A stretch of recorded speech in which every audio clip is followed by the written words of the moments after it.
there, I'm Mary Susie from Bead Me a Story, and today I'm going to show you how to make a Celtic mandala ornament. This is a two-sided ornament. We're going to be working with this color scheme today, but I also have these available in the retro colors, the standard Christmas colors, and blues and whites. If you'll notice in these, I have varied the color on the inside and outside just to add interest. And I do carry kits like these in a micro version that can be worn as necklaces or earrings, and those are really great too. It kind of gives you the look of lace, and in this larger size you can kind of get a feeling of that. And imagine if we used a much skinnier, smaller rubber O-ring to make these, that you get a really beautiful lace pattern. So this is a great way to learn this weave. So let's get started. So to begin the first row of the mandala, what you want to do is go ahead and pre-open all of your jump rings for the entire project. Okay, and then in the first row, the dark red O-rings are going to be inside the olive green O-rings. So I'm going to pick up an olive, I'm going to pick up a red, and I'm going to pick up an olive, and then we're going to close the jump ring.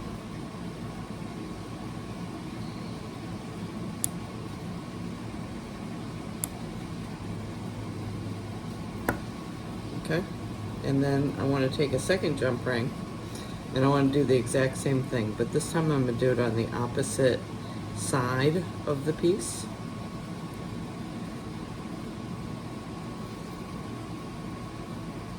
If it ends up being on the same side, it's totally okay. You can move the jump ring over here when you're finished closing it.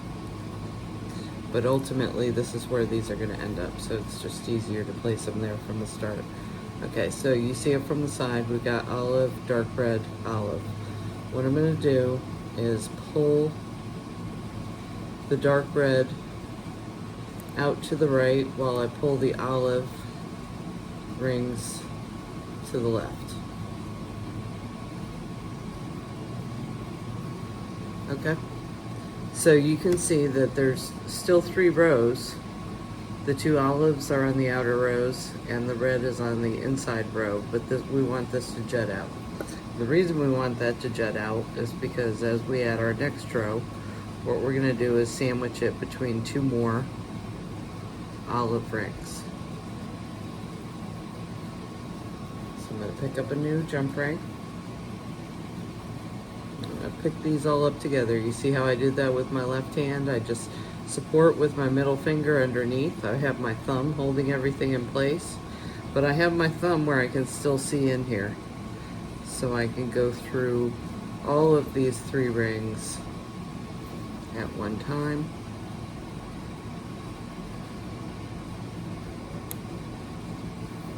And close.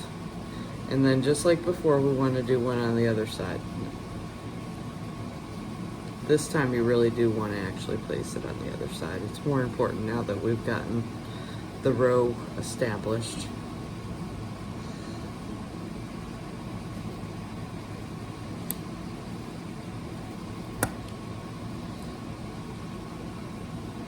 Okay, and there we have it. So now the next thing we're going to do is we're going to do a single row. So you see I did a double and a single all in one fell swoop, and then I added a new double, and now I'm going to add a single.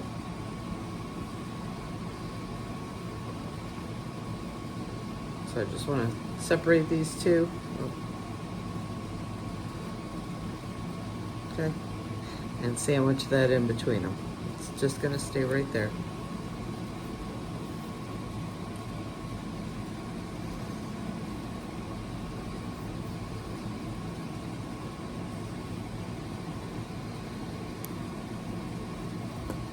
Okay, so once again, we're going to do one at the top of the row and one at the bottom of the row.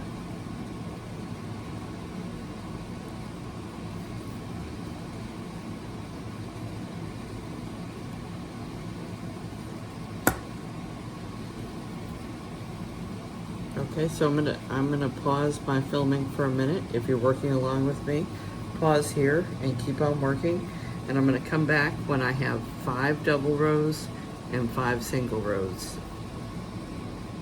Okay, so now you can see that I have 1, 2, 3, 4, 5 of the olive, and 1, 2, 3, 4, 5 of the dark red. So what we want to do now is we want to take this all and we want to turn it into a circle. Okay, so basically that's going to squish up all of our inside jump rings. All the ones that are pointing to the inside of the circle get turned in. All the ones on the outside of the circle end up turning out. Okay? And we want to squish this up into a circle. Okay? And this will smooth out and flatten out more as we go along, but for now you're kind of just forcing it into place. Now this is actually the hardest jump ring in every row, is when you do the inside of the last ring in the circle, because now you're working inside a smaller circle and that can get a little bit tricky. Okay, so first step, I'm just going to try and get through this green that's on the outside and the dark red. Okay, see that there, that green and the red that's underneath it.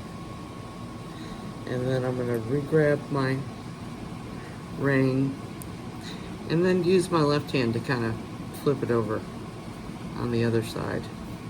And since I already have a nice grip on this jump ring, I'm just going to bring the other one in here and we're going to go ahead and close it. Okay, so there we go. And then we're still missing one right here, so let's go ahead and add that jump ring as well. In this particular project, I will say it's really easy to accidentally miss jump rings as you're going along, so be careful of that. Make sure you're getting every one. It's easier on the inside circle. Once you get to the outside circle, it's very easy to forget one. Okay, so we have our first inside circle all put together. Now when we do the outside, we're actually going to change colors. So our rows of red are going to be the double row, and the rows of olive green are going to be the single row at this point. And I just thought it was visually pleasing to change it up like that. It made it look nice. Okay. So this time, what I want to do is I'm going to start on these 2 olive ones, and I want to be inside this jump ring here. So, and just before I begin, let me just mention that every single one of these rows, my double row, my single row, my double row, my single row, every one of these rows, in order to connect the row that's outside of it, is going to have 2 jump rings attached. Okay, so I'm actually starting where jump ring 2 would be. You don't have to, that's just how I like to do it. Okay, so just like before, we're going to do a red, a green, and a red. You can see this particular row is real tight because we're trying to squeeze on 3 brand new O-rings all in one fell swoop. Okay, so to smooth them out, just yank them out. You see when I yank this back one out, everything kind of smoothed out a little bit. And then just like before, we need to put in a jump ring on the outside.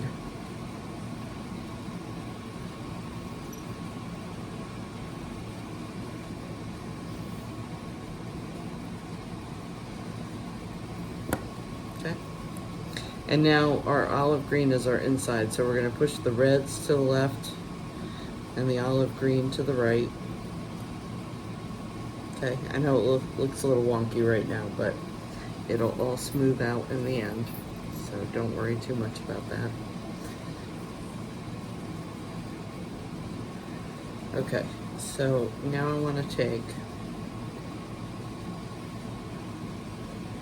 my jump ring, and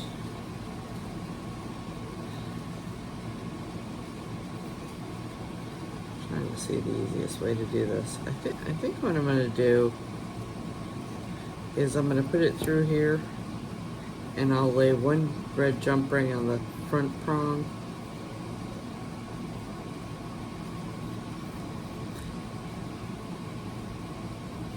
Actually, no, I don't like that one, that way. Let's do this. So again, we're gonna layer the 3 layers together.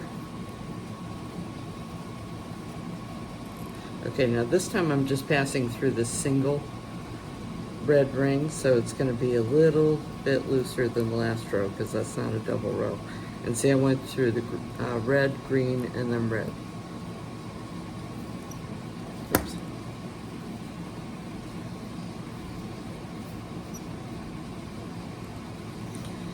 And I'm closing. I'm going to go to the outside and pass again through the red, green, and red.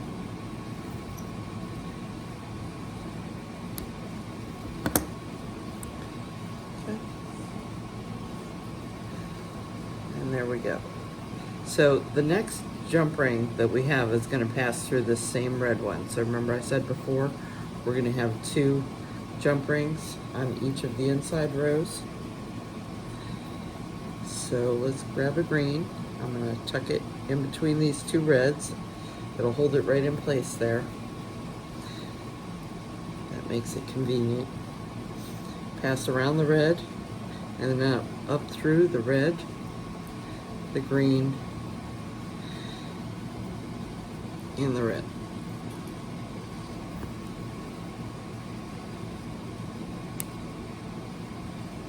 Okay.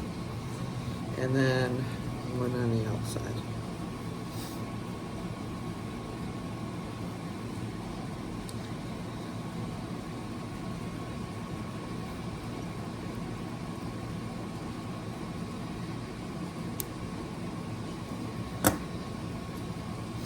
And now I'm ready to move. My next jump ring is going to move over to these double olives. I'm going to put 2 red rings around this olive ring. Okay, so I'm going to keep going. I'm going to pause here, let you keep working. So this is a great place to pause your video, and then we'll come back and we'll finish this up. So just keep moving around the object. Okay, so here we are back again. You can see that I've gone all the way around this, and this was the last ring that I put on. So I just want to show you that there's 2 connections right here and right here.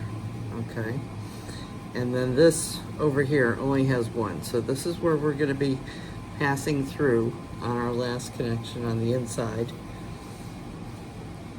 And this olive ring here is just going to slide in between these 2 red rings. So, but we can do that as we're passing the jump ring through. Because what I like to do, I'm going to pass through the 2 green ones, and then pass through the red, and then I kind of lift up the top one. Make sure I hook through the olive one. Oops. It's a tight little corner we're trying to get through here.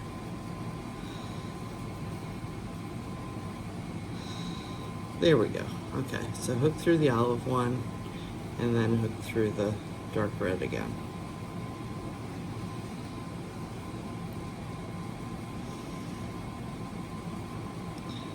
Close this ring. Make sure that as you're working with the rubber that you don't pinch the rubber in between the ring as you're closing it. Just go ahead and readjust so that you make sure you don't pinch it with the jump ring, and you don't want to nick it with your pliers either. If you tear it, then you would have to take that out and replace it. Okay, and then right here you can see is going to be our final outside row.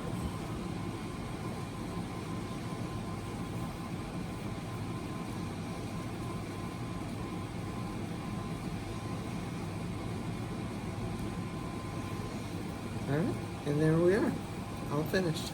So one of the things I like to kind of do is, if you want to, you can pinch the outside ends. Like I said, this is going to fan out even better now that it's all in a perfect circle. So if you want to squeeze these together, you certainly can do that. The other thing is to apply a ribbon or a hanger or whatever you need to do, you can always take another jump ring and pass through 2 of these on the outside. I would probably use a bigger ring than this, but just to show you, pass through this, and then you can hook a string through or a hanger through. Okay, and just so you can see, this is back to front. So I hope you enjoyed this lesson, and I'll see you next time.